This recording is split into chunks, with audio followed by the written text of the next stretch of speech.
Could water become a flashpoint between Islamabad and New Delhi? Pakistan has said India's suspension of a decades-old treaty could amount to an act of war. And tensions between the two are already high. So, how could they avoid a further escalation? This is Inside Story.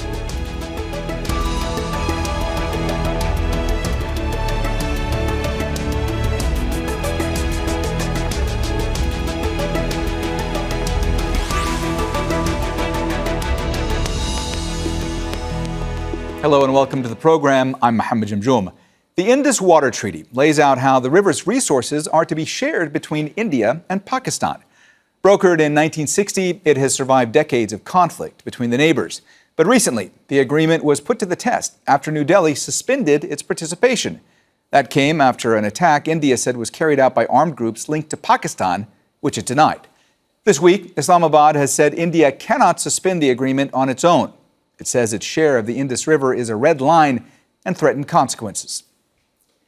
But India has said it won't abide by the treaty unless Pakistan stops backing armed groups that carry out attacks from its territory. We'll discuss the future of the treaty with our guests in just a moment, but first, this report from Imogen Kimber.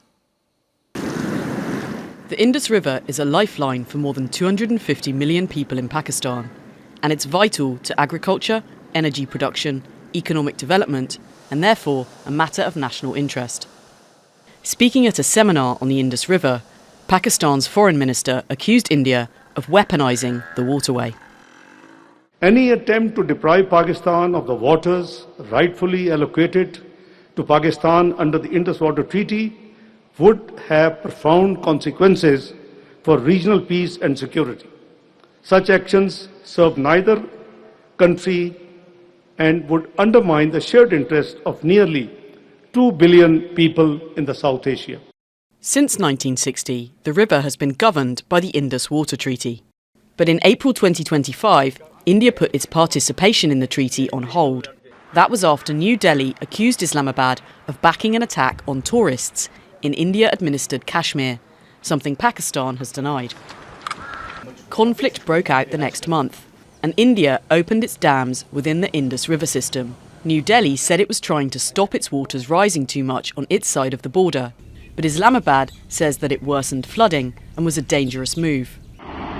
India also began to fast-track the building of hydroelectric power plants on the river that were already a source of tension. Pakistan says it was not consulted as per the procedure of the treaty. Islamabad says the agreement should not be ignored. Pakistan's position is very clear. We reject India's unilateral and illegal announcement. The Indus Water Treaty remains valid, binding and fully operative. No party can unilaterally suspend or terminate its obligations under a treaty that contains no such provision. But India says the treaty will remain suspended until Pakistan stops cross-border attacks by armed groups. Until this dispute, the Indus Water Treaty was one of the world's longest-lasting agreements. But now there are fears for its survival and the people that depend on it. Imogen Kimber, Al Jazeera for Inside Story. All right, let's go ahead and bring in our guests. Joining us from New Delhi is Siddharth Varadarajan, founding editor of The Wire, an independent investigative news organization. In Annapolis, Maryland, is Michael Kugelman, a senior fellow for South Asia at the Atlantic Council. And in Islamabad is Zeeshan Salahuddin, advisory director at Tabadlab, a think tank and consultancy on geopolitics. A warm welcome to you all, and thanks so much for being with us today on Inside Story. Michael, let me start with you today. I guess the first question here really needs to be, why is all this happening now? What's the motivation behind India's suspension of this treaty, and what do you make of Pakistan's reaction so far? Well, ever since Pakistan and India fought a brief conflict last May of 2025, the relationship has been in a deep freeze. And we saw after that conflict, India took a number of non-military punitive steps against Pakistan, and that includes closing down borders, severely cutting down trade, and for the first time, suspending the Indus Water Treaty, or as India describes it, holding it in abeyance. It's something that has never been done before, though India had subtly threatened to do so in the years prior. It's the first time that it's been done. And I think that India here is really understands the psychological effects that this could have in Pakistan. Pakistan is a highly water insecure country. It is highly dependent on waters of the Indus and some of its tributaries that flow into Pakistan from India. And I think that India understood that that could be something that would really spook Pakistan, even though one could argue that it's highly unrealistic to think that India could actually cut off the flow of water into Pakistan anytime soon. And when you look at Pakistan's reaction, I think it was understandable, the reaction, in the sense that many in Pakistan, from policymakers to the public, are very concerned about the effects, even over the longer term, that a suspension of the Indus Water Treaty could have, because over time it could entail India taking steps that could eventually prevent significant flows of water from flowing into Pakistan, a country which I emphasize is, even in the best of times, highly water insecure, and that's been accelerated by climate change effects, and I would argue bad policy as well. Siddharth, Michael there is saying that India understands the psychological effects this move will have on Pakistan. Let me get your thoughts. Why is India taking this stance at this particular time? Is this a new front for India in terms of political leverage they want to exact over Pakistan? Is there some part of this that is political posturing? How does this fit in the wider context of the relationship between both countries? I think there is an objective problem with the way in which the Indus Water Treaty appears from the Indian side today. The treaty was agreed in 1960 and has given rise to, I would say, a considerable amount of disquiet in certain areas in India, particularly Jammu and Kashmir, because of the restrictions it places on the use of the so-called western rivers, and in particular the Jhelum. So there is an objective issue. India has been signaling for some time that it wants to renegotiate or to revisit the treaty. But there is a political aspect here as well, which is linked not to the hydrology of the region, not to issues of climate change or water flows, but to the problem of terrorism emanating from, as India says, Pakistan-based terrorist groups.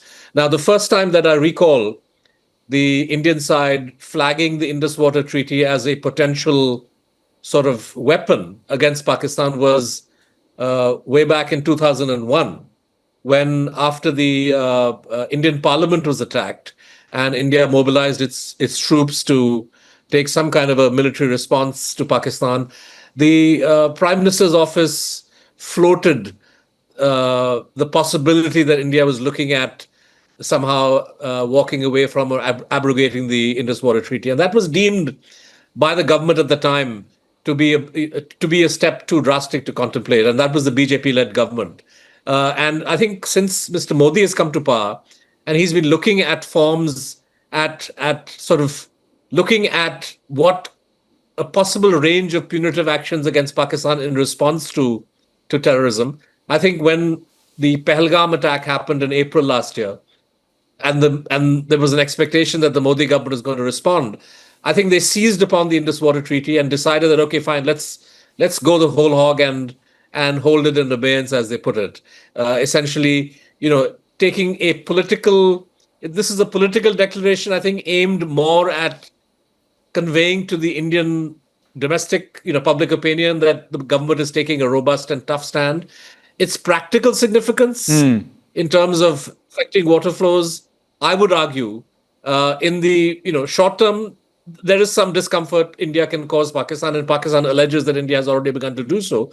But in the medium to long term, even, the costs in terms of money, in terms of disruption, in terms of floods on the Indian side, and in terms of lost diplomatic and political goodwill, are too enormous to really lead to a situation where there would be an end to the flow of water from India to Pakistan as Indian ministers have said. So I think there is a strong element of posturing, but I do want to emphasize that there is, growing Indian impatience, dissatisfaction with the fact that you have Pakistan-based terrorist groups who operate with a high degree of complicity from the Pakistani state, and Siddharth, the Pakistani state doesn't seem to let me get interested in acting against. Let me get back to you about that point in just a minute, because I want to go to Zeeshan right now. Zeeshan, Islamabad has said that India cannot take this action unilaterally, that it cannot suspend the treaty on its own. What is Pakistan prepared to do at this stage as a result of all this?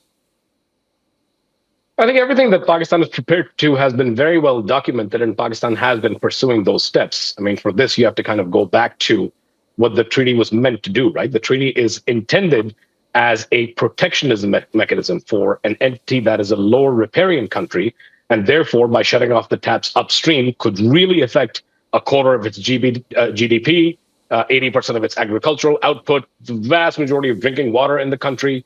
And so we've seen Pakistan go to multiple international forums for this. Under the Indus Water Treaty, under, I believe, Article 9, there's the Permanent Indus Commission, which India pulled out of way before the Pahalgam attack, all the way back in 2024. Then there's the neutral expert that also agrees with Pakistan's position. Then there's the Court of Arbitration, to which India has refused to appoint, its two subject matter experts. And all of those have ruled in Pakistan's favor that this term that India has now used, which is abeyance, or hold the Indus Water Treaty in abeyance, has no actual practical or legal value. So Pakistan has been pursuing and building this, sort of dossier of evidence in terms of, hey, we are trying to do all of this through legal mechanisms and legal means. And I would also say here that within the Indus Water Treaty, I agree with Siddharth Saab, a very reasonable voice in India, somebody who I respect greatly, and I'm a big fan, frankly speaking. In that, under Article 12 of the Indus Water Treaty, there's a clause in there that specifically talks about, how you can modernize that particular treaty based on, contextual realities, shifting realities on the ground and things of that nature. And by all means, you should do that. But that should be done in consultation, through negotiation, through dialogue, by coming onto the table, and not by holding a gun, a proverbial gun to Pakistan's head by turning off the tap upriver. And this is no longer, something that's hypothetical, or no longer the kind of thing that is, in theory. We've seen this happen in May of last year when the waters of the Chenab River were shut off, and that caused quite a bit of an uproar inside of Pakistan. Ultimately, I think that the Pakistani senior leadership is very clear and very unified in that we will pursue the legal course, but this battle is going to be fought in both the legal sense and in the political sense. There's a lot more to this than is currently being pursued. The end result of all this, of course, I don't think anybody in Pakistan is going to sit by idly. Should it come to the point where India actually shuts off the tap, and we watch a population of 252.7 million people starve and be denied the basic fundamental right of water as agreed upon under the Indus Water Treaty. Michael, you heard Zeeshan there talking about the legal battle, the legal steps that potentially could be taken going forward. You were talking about legal terminology, India holding this all in abeyance. I want to get into a little bit of the nitty-gritty when it comes to the legalese surrounding all this, because this can get confusing for the viewer and for everybody else. I mean, what happens right now with regard to the treaty? Are there legal mechanisms that come into play? Does India have the ability to just unilaterally suspend their participation in this treaty? Is there a precedent for that when it comes to legal forums worldwide? Yeah, I mean, it's of course a matter of interpretation. The spirit of the treaty would, of course, strongly suggest, if not stipulate, that neither country pull out of it unilaterally, even if only in a temporary context. As Zeeshan was saying, there are all kinds of stipulations built into the treaty that allow for the two sides to resort to various mechanisms when they're unhappy about some aspect of the treaty or something that one side has done that the other does not agree with. And, until last year, when India suspended the treaty, those mechanisms had been very successful because ultimately each side agreed to the resolution of those mediation measures that took place. Now, one thing that's interesting about the treaty, the Indus Waters Treaty, is that it was co-signed by the World Bank, which gives it international legitimacy in a sense. And there has been some discussion as to whether the international community, including the World Bank, would be weighing in or called in to weigh in. It does not appear that has happened so far as I know, at least not on formal levels. But to your question, I think the bottom line is that it's the spirit of the treaty that suggests that there should not be any type of effort on the part of either country to pull out unilaterally. That if there's unhappiness, then there should be a decision to work it out bilaterally through dialogue, through the mechanisms that are already stipulated in the treaty. But the bottom line is, in this case, India's decision to pull out had nothing to do with not liking something that Pakistan did involving water. But as was noted before, it took this step, I think, as a pressure point, and really to send a strong message to Pakistan that it insists that Pakistan needs to do more to address terrorism concerns that India's had about Pakistan for quite some time. Siddharth, a few minutes ago, you were talking about the kinds of consequences this could all have even for India, and I want to dig into that a little bit with you. I mean, first of all, how much pain, in your viewpoint, would India be able to inflict on Pakistan when it comes to suspending this treaty? But beyond that, what kind of consequences, both environmental and economic, might all this have on India? Just as the treaty has no provision for either side to unilaterally walk away, and the treaty text is very clear. There is no sunset clause, there is no exit clause. The treaty also lacks any kind of enforcement mechanism. So at the end of the day, Pakistan can make its case and has been making its case. And there are forums on whose doors it has knocked, which have to do with arbitration of, very treaty-specific projects. But at the end, there is no forum, neither the International Court of Justice or, I would argue, the UN Security Council, given the veto power of India-friendly countries like Russia, that are going to ultimately get to adjudicate on this. So this is something that India and Pakistan have to sort out themselves. Now, the Indian side has the ability to inflict short-term pain. Our Pakistani colleague mentioned the temporary stopping of waters in May, when India claimed it was flushing out a barrage, and that it was some level of disruption that was caused. But in the long term, if you want to follow through with India's water minister's threat that not a single drop of water will flow from India to Pakistan, you have to create storage, you have to build dams, you have to flood a huge amount of Indian territory in order to stop.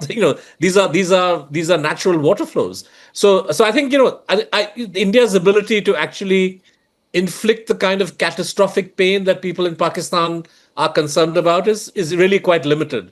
And at the end of the day, this is going to be fought in the court of domestic public opinion in India, global opinion as well. It's interesting that the Vajpayee government, which was BJP-led government, when it first tested this idea of India walking away from the treaty, decided at the end of the day that this is not something that India wants to do, because no matter what fight it has with the Pakistani establishment, taking, essentially weaponizing water against the people of Pakistan is not something that India ought to be doing. And I think saner heads are going to prevail on the Indian side, that, you need to work out your grievances and differences with Pakistan. Pakistan has to address India's concerns on terror. Pakistan should also sit with India and work out what are the modifications that are needed with the functioning of the Indus Water Treaty, because this is a problem that India and Pakistan jointly confront. There is water shortage, there are climate change patterns that adversely affect our peoples. And you're talking about a joint watershed that needs to be managed together. And the treaty itself envisages the two sides addressing some of these wider issues. So it's unfortunate that we moved away from the constructive aspects of the treaty towards this sort of grandstanding. I hope that in a year or two, cooler heads are going to prevail, and that both sides will get to walk away from what looks like a pretty unproductive confrontation. Zeeshan, it looked to me like you were reacting to some of what Siddharth was saying. Did you want to jump in? Sure, absolutely. No, but I agree with Siddharth Sab. I think his points are made, very eloquently and brilliantly. However, there's a couple of things that we should also continue to consider in this mix. I agree in that, when it actually comes to not a single drop of water will flow, the rhetoric on both sides, of course, has been regrettable. But in situations like these, when two arch rivals, sort of go at it toe to toe, a lot of these rhetorical elements will emerge. And you have to sort of read between the lines to see what is actually possible and what is actually being conveyed. And yes, very much it's a pressure tactic. But there are certain other elements. So, for example, one of the things that has happened recently is the data blackout. And that effectively means that all hydrological data sharing has kind of been halted. And without that flow telemetry, Pakistan trying to figure out how do we manage floods, how do we plan the sowing season. You might recall that last year there was a major flood in Pakistan, and back in 2022 as well, there was a biblical flood. The numbers are quoted across the world: 33 million affected, 1,700 dead. There was a lake that formed in the middle of the country that was 100 kilometers wide. And if we don't know the hydrological data of the upper riparian entity through which the water is flowing into this country, that also has certain other consequences. I also, keep hearing Mike's mentioned this, Siddharth Sab has mentioned this, that, this terrorism issue that keeps coming up. Let me be very clear. As the other speakers have also said, there is no exit clause, there is no suspension clause, there is no abeyance clause, there is no terrorism clause within the Indus Water Treaty, and there is no clause that says, we don't really like them and therefore we're going to shut off the waters. All of this is stipulated under Article 12, which allows modernization by mutual consent, and that is where you need to go and negotiate. And I think everyone will more or less agree on that. But more importantly, as far as the very unfortunate attack in Pahalgam was concerned, multiple times, three factors. Pakistan has condemned the attack, denied involvement, offered neutral investigation, and to date, no evidence presented to any international body or any kind of arbitration court. So the conversation has to kind of stay contained to the water element and the fact that this is going to cause a major humanitarian crisis if the rhetoric is actually somehow followed through with the actual shutting off of the taps. Michael, one of the things that's come up in this conversation a couple of times is that there have been concerns expressed about the treaty perhaps needing to be modified going forward if it is to exist. I want to ask you if the treaty in its current form is actually viable. Does it need to be updated to deal more effectively with issues like climate change or ecological protection? Yeah, I mean, this has been under discussion for quite some time. There have been complaints from both sides that there needs to be adjustments, not just because of new environmental and climate considerations, but also new economic realities as well as new demographic realities, with both countries' populations having risen significantly in the decades since the treaty was signed. And of course, more people means more demand for increasingly precious water resources, which means that Pakistan, as the downstream country, or the lower riparian country, to use the more technical term, would be especially vulnerable here. But again, there are mechanisms stipulated by the treaty itself to discuss issues where the two sides do not agree. But I would argue that to this point, if you want to look at this through a glass half full approach, that until India decided to suspend the treaty, I mean, the treaty had survived and had been very successful, and it's quite remarkable, actually, given how, not just because of the concerns that both countries had at different times about the treaty itself, but also because of the deep tensions between India and Pakistan at so many times since 1960, when the treaty was concluded. Even with that, the two sides went along with the decisions that were made through the internal mediation mechanisms, and neither side had ever indicated a desire until recently to pull out unilaterally or to threaten to pull out until the treaty was reworked or anything like that.